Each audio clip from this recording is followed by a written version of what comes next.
Well, we're just talking about technology and social media and what positive impact it has had. But it's also had a negative impact in some respects on relationships. There's something called Chexting. Now, what is that, Jimmy? Well, it's emotional sex. Emotional sex, not physical sex.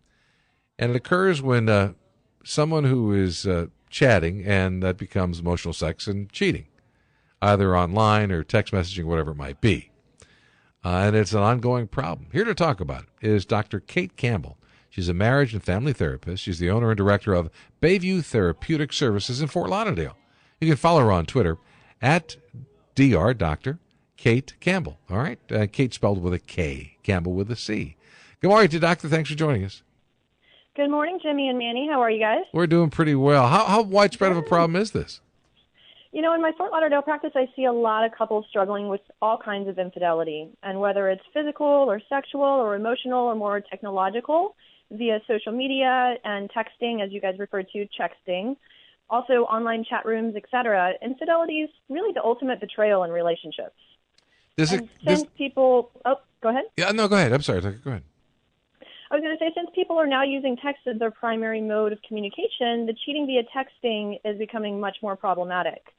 You know, most often it starts off as a casual acquaintance, right, or friendly connection, but then gradually evolves into a deeper bond and attachment with a full-blown emotional affair. How often does it turn into a full-blown physical affair? You know, oftentimes the emotional comes first, and then the physical and sexual affair can come after that. But sometimes for couples, it's just the emotional affair. Right. And that can be just as damaging as the physical and sexual, depending on the couple. Right. Does this lend itself to the thought of a deeper need or a deeper problem inside the relationship? You know, most often affairs are a symptom of an underlying problem that's already present in the relationship, and emotional affairs tend to start with that innocent communication when one partner's feeling lonely or bored or unhappy or even unsatisfied in the relationship. And the problem is that whenever you turn towards someone else for that emotional support and connection, you're turning away from your partner, and that kind of perpetuates the underlying disconnect that's already there. And over time, if you're not attending to your needs or your partner's needs, the relationship is really going to be at risk for someone stepping outside to get those needs met. Anything we can do about this? Protect against it? Do something about it? Well, although infidelity is devastating and really challenging to recover from, it's not impossible. And therapy is a really great resource for affair recovery. And so if both partners are open and willing to come in and working on the relationship, they can get to a place that was even stronger than they were before the affair. But as research shows, it really shows that the healthiest and most satisfied long-term relationships are those that have a strong foundation of friendship and emotional intimacy. So really, that means turning towards your partner and connecting with your partner during the day-to-day stuff, and also talking about your innermost hopes and fears and desires.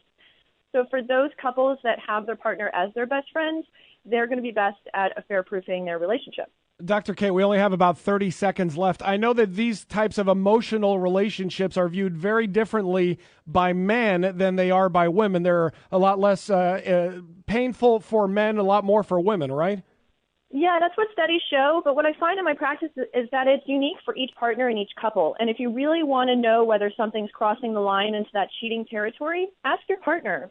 Every couple should talk about the boundaries about what's okay and what's appropriate and what's not in their relationship before it becomes an issue. And a good way to think about it is, if you're engaging in behaviors that you don't want your partner to know about, you probably should be thinking twice about what you're doing. Right.